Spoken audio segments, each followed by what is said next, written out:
મેં 6 મહિના પહેલા ઓપરેશન કરાવ્યું હતું, ત્યારે મને છે ને કમરમાં ઇન્જેક્શન આપેલું પાછળ, પણ એ ઇન્જેક્શનને લીધે મને હજી કમર દુખે છે. 6 મહિના થઈ ગયા ને તો મારે શું કરવું હવે? જો મોટા ભાગની મહિલાઓનું એવું માનવું હોય છે કે ઓપરેશન કરાવ્યા પછી કે પછી ડિલિવરી કરાવ્યા પછી એમને જે કમરમાં ઇન્જેક્શન આપેલું છે ને એના લીધે એમને કમરનો દુખાવો રહે છે. હવે જ્યારે તમારું ઓપરેશન કરે ને ત્યારે આ જે નીડલ હોય છે આને સ્પાઇનલ નીડલ કહેવાય, બરાબર?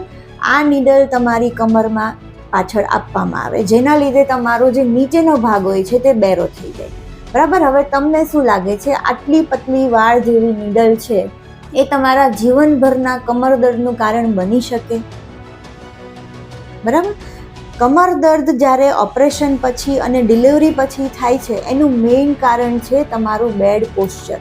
તમે જ્યારે બાળકને ફીડિંગ કરાવો ત્યારે આગળ ઝૂકીને કરાવતા હોય, અથવા તો ડિલિવરી પછી પોષણવાળું તમે ખોરાક ના લેતા હોય, કેલ્શિયમવાળું, ન્યુટ્રિશનની ઉણપના લીધે, વિટામિનની ઉણપના લીધે આપણને કમરનો દુખાવો રહે છે, ના કે આ નીડલના લીધે.